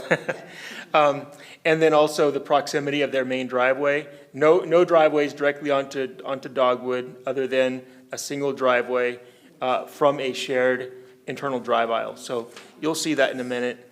And it's going to be located as far away as possible from the intersection at 551. So it's all the way to the west of the property. Again, just so you know, when you're looking at straight zoning, say this were approved, right? We would be doing all this at the staff level as professionals to determine that it meets the density requirements, that it meets all the setbacks, that it meets building code, that we're considering the traffic circulation. So again, I'm not discouraging at all us having this conversation, but just rest assured that you have professional planning and design review staff that know how this stuff works, and we are looking very closely with scrutiny at every aspect of these projects, including the landscaping. So, It'd almost be an encouragement to bring it to council again from a staff, bringing it to council again to look at the zoning change request as a whole for not just that lot, but the others. I think it might be worth the conversation We've had again. internal conversations about that. There was resistance from the neighborhood, and they didn't want their specific properties to be changed, and so the council took that into account and ended up denying it based on that. Understood. Thank you. Do we have an idea if these going to have any kind of a yard with them? There is no, ma'am, no specific yard to it. The plan is to build a small sitting area, dog park area in the corner of Dogwood and Crawford, as part of an amenity for the residents. And, when you get into smaller lots in the downtown area, you don't generally expect a lot of open space. This is about 3 blocks away from the new city park that Catherine was mentioning, and it's going to be a 4.5 acre kind of attractant park with quite a few amenities. A follow-up question to that, if you're creating a dog park and stuff, and that sounds really great, are you going to have like a big wall or a fence around this, or will this be an attractive nuisance? So right now, the way you'll see it in the rendering, there's bushes surrounding the dog park to block the view of the main street. But the design can always change. And typically, we'll have fencing of some sort. Well, the concern would be on a weekend with everybody out enjoying themselves with Right. their dogs, then they may crash y'all's party. Yeah. Mr. Chair, could I request maybe just a 5-minute recess while we get this worked out, and so we can make sure you have this information? But I'm going to run to my office and just kind of get this on the right computer, and you guys can see the renderings. Is that okay? Yes, please. It's 7:49. We'll reconvene at 7:55. Thank you.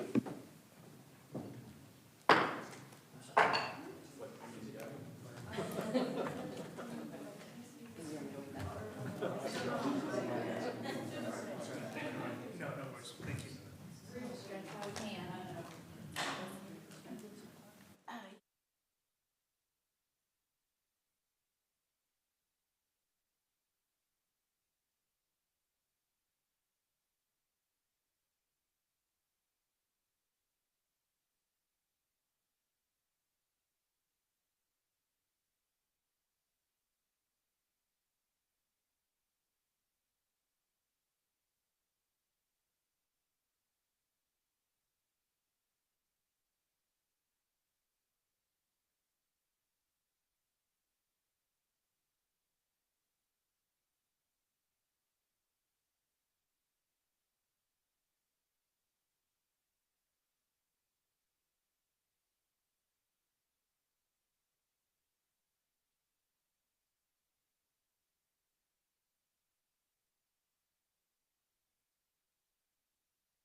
All right, it's 7:55 and we are back. Ms. Linares? All right. Thank you for your patience, Commissioners. So here is the latest, greatest renderings that were provided by the applicant. So this kind of gives you an aerial showcasing, the property and how it would be developed. So as he said, the entrance would be on Dogwood Trail over here. I don't think you can see my cursor kind of moving around. That shared common drive that, the garages would be in the rear. And then there would be about approximately 8 units facing either Dogwood or Crawford Avenue. And then here are some, I guess you could say, street view of the proposed product, and that's on Dogwood Trail as well. Mr. Alvarado, I misspoke. The original design was for 3 stories, and we changed it to 2-story. 2 stories, okay, thank you. And can you do me a favor when you speak, just step closer to the microphone? Yes. Thank you. Mr. Wells, does this size of a development have any requirement for a TIA, traffic impact analysis? Our basic TIA requirements is residential developments with 50 units or greater. At the discretion of the city engineer, we can require one. We did not at the outset of this zoning case. It's possible the city engineer may ask for one as we move forward in the site design stage. And with 12 units, we wouldn't expect it to be more than 24, 36 trips? Yeah, I don't expect it to be too much. And of course, its proximity to 551 is notable. It's possible that there may need to be a turn lane for northbound left turning traffic. But that's a discussion that we would need to have with TxDOT, and it'd be at their discretion. Okay, understood. Outside of the appearance of the development, which before he moves forward, he would have to come back to P&Z with whatever his development plans are, or is it by right? The zoning establishes the development standards by right, and so we don't take site plans to planning and zoning or council most of the time. There are certain circumstances. In this case, if the R4 zoning is adopted, the property would need to be platted, which would be an administrative level plat, and then the site plan and civil plans for the project will be reviewed by staff. The building permit would be reviewed by staff, the inspections would be done by staff. So this is essentially the last time this specific project would come before P&Z and council. Okay, understood. Commissioners, any other questions, comments, concerns, or a motion? Quick question, can you cover the price points for the townhomes? Price points, we're still, we're pretty early on, but we're more than likely, if we decide to rent the townhomes, we're trying to figure that out. If we take them for sale, we're thinking about 250,000 to 300K to 300,000 ballpark, and that's just a ballpark estimate. Have you guys finished that lot cleanup? And the cleanup is complete. It is complete, It is okay. complete, yes, sir. Okay. Any other questions or comments? I have a question. Yes, ma'am. I was wondering, sorry. I see here that we have the garages for the residents. Yes, ma'am. What about for guests? I didn't see a parking lot for guests. Do you mind if I, thank you.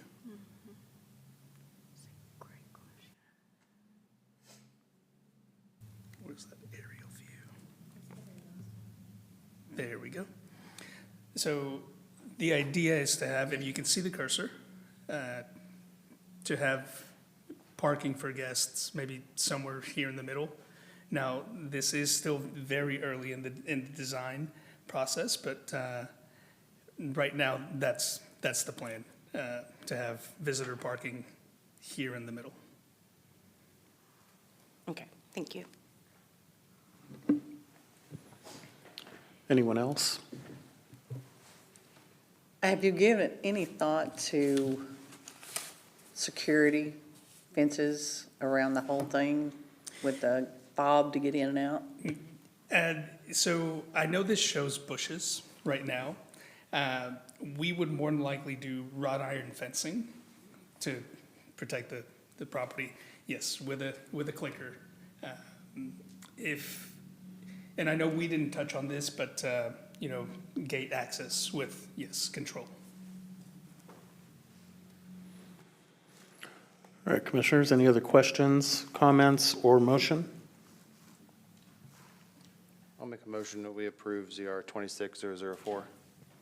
Second. All right, we have a motion to approve, and I'm sorry, Mr. Wells, was there any conditions on this one? There was none. There was none? Okay, sorry. All right, we have a motion to approve and a second. Can we get a vote, please?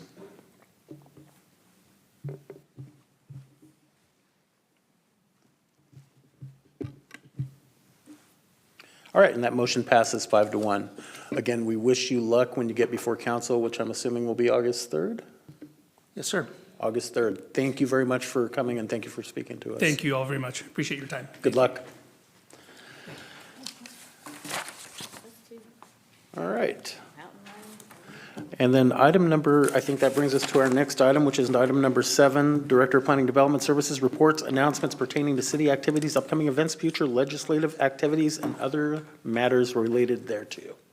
Thank you, Mr. Chair. I do have a few things I'd like to share with you tonight. The city has been making a more concerted effort to provide educational opportunities for our planning and zoning commissioners. We want you to be able to sit up here on the dais and understand the what and why behind land use planning in Texas. A couple of our commissioners recently attended a training that was hosted by NCT COG out in Arlington, I think it was. And again, I thank you for your initiative and taking the time to go out there. There are a couple of other additional trainings that are coming up that I want to make you aware of, and know that these trainings are something that we have some budget, limited budget, but some budget to cover at least the registration costs, travel costs, and things like that. These are all local, so it's nice that it's a little bit more accessible. On Friday, August 7th, there's a day-long training, and I'll go ahead and follow this up with an email too, just so you guys have it. Friday, August 7th, there's a day-long training sponsored by the Midwest chapter of the Texas chapter of the American Planning Association. The Midwest region, excuse me, and it's located in North Richlands Hills. And this is a workshop on the fundamentals of planning and zoning. It's intended as a primer for planning and zoning commissioners and new staff. There's also, on October 14th through 16th, the annual American Planning Association Texas Chapter Conference. That's going to be located at the Irving Convention Center. That's a 3-day-long conference. I hope to be speaking at that conference one of those days, so that should be fun. And so we probably have enough budget to send 1, maybe 2 commissioners to that, but it's a 3-day commitment, so it's something to consider. Also be aware that we have a Planning and Zoning Commission meeting scheduled for the night of the 15th, so some of us might be rushing back, to get to that if there's anything on the agenda. So those are 2 trainings that are coming up in the next few months. Again, I'll follow up with an email and links to learn more about those, and just reach out to me directly if you're interested in participating. And I'll do my best to make that happen. Also, as you're aware, we've initiated the comprehensive plan update. We've been talking about the comprehensive plan tonight. That comp plan was adopted in 2021, and we're doing our 5-year update to that right now. And so as part of that, we are doing a couple of check-ins with city leadership throughout the life of the project. That means that on Monday, August 3rd at 6 p.m., we're planning a joint P&Z and council meeting here to receive a brief update on the progress of the project from our consultant team. This isn't a decision-making stage of the project. It's really just update and opportunity for Q&A. And again, that's August 3rd at 6 p.m. And we'll send out more information and confirming whether a quorum will be available for that night. Also on Saturday, August 8th from 6 to 9, there's going to be a artisan market on the plaza in downtown. And it's going to be pretty fun because it's a Polynesian party on the plaza that night. So there's apparently going to be like fire dancers and drummers and hula dancers and like pretty cool. But more importantly, I'm going to be down there with a booth asking for information and input from our community. So I'll have a couple of other staff and volunteers helping just to have conversation with people who are attending the event, trying to get more input, make sure that people can voice their concerns, questions, opportunities, ideas to us so that we can consider that and incorporate those in the comprehensive plan update. And finally, on August 27th at from 6 to 8 p.m., that's a Thursday night, we are going to have an open house for the comp plan update at First Faith Church over there on Holiday near the post office. They have graciously offered to host us for that event. And so, again, August 27th, 6 to 8 p.m., much more information, social media posts, all that will be going out. I wanted to give you just a notification that will be occurring. And I just encourage you in general to be an advocate and a champion for this comp plan update. If you have questions about it, feel free to reach out to me, share the information with your neighbors and friends, and ask them to participate, because we want this to be a plan ultimately that everybody feels good about, feel that they had their opportunity to provide input, and we're making a very strong effort to make that so. If you have any questions, I'm happy to answer them, but thank you for that time. Thank you, everyone, especially thank you to our new commissioners. Great participation today. It is, what time is it? 8:06, and this meeting is adjourned. Paul, we need a motion and a second Oh, for the I'm sorry. adjournment. I was up. I like hitting the gavel. Can I get a motion, please? Make a motion, we adjourn. Second. We have a motion and a second to close. Can we get a vote, please?